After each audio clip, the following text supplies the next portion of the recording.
కడప జిల్లా మైదుకూరు అసెంబ్లీలో ఈసారి అధ్యక్ష అనేది ఎవరు? 2 సార్లు ఓడిన సుధాకర్ యాదవ్ మూడవసారైనా విజయం సాధిస్తారా? మూడోసారి పుట్టాపై వైసీపీ ప్రస్తుత ఎమ్మెల్యే రఘురామరెడ్డి విజయం సాధించి హ్యాట్రిక్ కొడతారా? మైదుకూరులో పట్టందుకున్న పుట్టా గెలుపు తీరం చేరుతారా? లేక హ్యాట్రిక్ తనదే అంటున్న సిట్టింగ్ ఎమ్మెల్యే మరోసారి విజయ బావుట ఎగరవేస్తారా? Watch the story. కడప జిల్లాలో మైదుకూరు నుంచి అసెంబ్లీలో ఈసారి అధ్యక్ష అనేది ఎవరు? 2 సార్లు ఓడిన సుధాకర్ యాదవ్ మూడోసారైనా విజయం సాధిస్తారా? మూడోసారి పుట్టాపై వైసీపీ ప్రస్తుత ఎమ్మెల్యే రఘురామిరెడ్డి విజయం సాధించి హ్యాట్రిక్ కొడతారా? ఇవే మైదుకూరు నియోజకవర్గంలో ప్రస్తుతం ఉత్కంఠ రేపుతున్న ప్రశ్నలు. సిట్టింగ్ ఎమ్మెల్యే రఘురామిరెడ్డితో పాటు ప్రభుత్వంపై ఉన్న వ్యతిరేకత తనను గెలిపిస్తుందన్న ధీమాతో పుట్టా సుధాకర్ ఉంటే, ప్రభుత్వ సంక్షేమ పథకాలే తనను గెలిపిస్తాయన్న ధీమాతో హ్యాట్రిక్ నాదే అంటున్నారు వైసీపీ సిట్టింగ్ ఎమ్మెల్యే రఘురామిరెడ్డి. కుల రాజకీయాలు ప్రభావితం చూపే ఈ నియోజకవర్గంలో ఇప్పటివరకు రెడ్డి సామాజిక వర్గమే విజయం సాధిస్తూ వస్తోంది. ఈ నేపథ్యంలో పుట్టా ధీమా, రఘురామిరెడ్డి విశ్వాసం పట్ల ప్రజలు ఏ తీర్పునిస్తారో అన్న చర్చ పెద్ద ఎత్తున సాగుతోంది. 2014-2019 ఎన్నికల్లో కూడా ఇదే పరిస్థితి ఉన్నా ఎన్నికల రోజు మాత్రం పరిస్థితి తారుమారైందట. మరి ఈసారి ఇక్కడి ప్రజలు భిన్నంగా ఆలోచిస్తారా? ప్రస్తుత పరిస్థితులకు అనుకూలంగానే తీర్పునిస్తారా అన్న అంశం రాజకీయ విశ్లేషకులకు అంతుచిక్కటం లేదట. దీంతో మైదుకూరులో ఈసారి ఎన్నికల పోటీ హోరాహోరీగా జరుగుతోందట. ఇక్కడ తెలుగుదేశం అభ్యర్థిగా 2 సార్లు ఓడిపోయిన పుట్టా సుధాకర్ యాదవ్ మూడోసారి బరిలో నిలవగా 9 సార్లు పోటీ చేసి 4 సార్లు విజయం సాధించిన రఘురామిరెడ్డి 10వ పోటీలో ఉన్నారు. గత 10 ఏళ్ల క్రితం ఇక్కడ మాజీ మంత్రి డిఎల్ రవీంద్రారెడ్డి, శెట్టిపల్లి రఘురామిరెడ్డి మధ్య పోటీ నడిచేది. ఇప్పుడు శెట్టిపల్లి రఘురామిరెడ్డి వైసీపీ తరపున, పుట్టా సుధాకర్ యాదవ్ టీడీపీ తరపున బరిలో ఉన్నారు. గత 2 పర్యాయాలు పుట్టాపై రఘురామిరెడ్డి విజయం సాధించారు. అయితే ఇప్పుడు ముచ్చటగా మూడోసారి ఓడించటానికి రఘురామిరెడ్డి వ్యూహాలు అమలు చేస్తున్నారు. పుట్టా సుధాకర్ యాదవ్, టీడీపీ సీనియర్ నాయకుడు యనమల రామకృష్ణుడు వియ్యంకులు.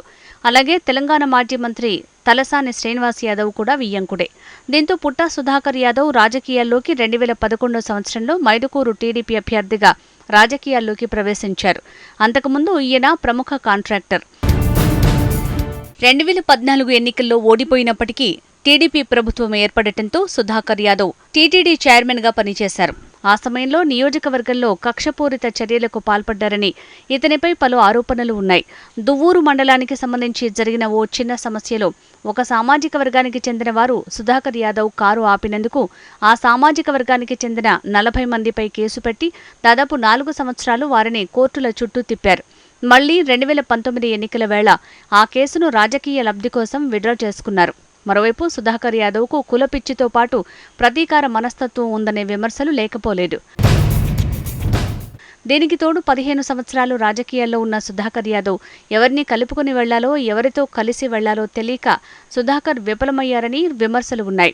భజన పరుల చేతిలో చిక్కుకున్న సుధాకర్ యాదవ్ నిజమైన పార్టీ అభిమానులకు, సామాన్యులకు అందుబాటులో ఉండరనే అభిప్రాయం కూడా క్యాడర్లో బలంగా ఉంది. ఎమ్మెల్యే రఘురామిరెడ్డినైనా కలవచ్చు కానీ సుధాకర్ యాదవ్ను కలవాలంటే తన చుట్టూ ఉండే కోటరీ ఆ అవకాశం ఇవ్వరనే అభిప్రాయం టీడీపీ కార్యకర్తలో ఉంది. డబ్బు, అధికారం కోసం తాను రాజకీయాల్లోకి రాలేదని, ప్రజలకు సేవ చేసేందుకు వచ్చానని సుధాకర్ యాదవ్ చెప్తున్నా ప్రజలకు సేవ సంగతి దేవుడెరుగు, కనీసం సమస్యలు చెప్పుకునేందుకు కూడా అందుబాటులో ఉండరు అనేది కొందరి వాదన. మైదుకూరు నియోజకవర్గంలో ఓటర్ల పరంగా రెడ్డి కులస్తులదే అగ్రస్థానం. ఇదే సమయంలో డిఎల్ రవీంద్రారెడ్డి సపోర్టు చేసినప్పటికీ సీఎం జగన్మోహన్ రెడ్డికే అభిమానం లభిస్తుందని చాలామంది అభిప్రాయం వ్యక్తం చేస్తున్నారు. రెడ్ల ఓట్లు ఇక్కడ రెడ్డి అభ్యర్థికే పడతాయని, ఇతర కులాల అభ్యర్థులకు ఓటు వేయరని కూడా తెలుస్తోంది.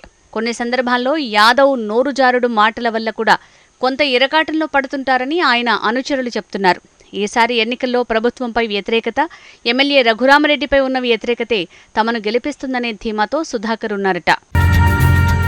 గతంలో 2014లో కూడా డిఎల్ సపోర్ట్ చేసినప్పటికీ పుట్టా సుధాకర్ యాదవ్ ఓడిపోయారు. సుధాకర్ యాదవ్ తన కుల పిచ్చితో తమను చిన్నచూపు చూస్తాడని మిగిలిన సామాజిక వర్గాల వారు చెప్తుంటారు. రఘురామిరెడ్డి తమ ప్రభుత్వం చేసిన అభివృద్ధిని ప్రజలకు వివరించి మీకు మంచి జరిగితేనే మాకు ఓట్లేయమని అడుగుతుండగా సుధాకర్ యాదవ్ మాత్రం తాను 2 సార్లు ఓడిపోయాను కాబట్టి ఈసారైనా ఓటు వేసి గెలిపించాలని ప్రజల్ని కోరుతుండటం గమనార్హం. ఏదేమైనా రాజకీయ అవగాహన లేకపోవటం, బలమైన సామాజిక వర్గం కాకపోవటం, గత 10 సంవత్సరాలకు పైగా రాజకీయాల్లో ఉన్న సామాన్య కార్యకర్తలకు, ప్రజలకు చేరువ కాలేకపోవటం టీడీపీ పుట్టా సుధాకర్కు మైనస్ అయ్యే అవకాశం ఉందనే టాక్ వినిపిస్తున్నప్పటికీ నియోజకవర్గంలో పట్టు నాదే అంటున్నారు పుట్ట. మరి ముచ్చటగా మూడోసారి సిట్టింగ్ ఎమ్మెల్యే గత ఫలితాలనే పునరావృతం చేయిస్తారా లేక పుట్టాను గట్టెక్కిస్తారా?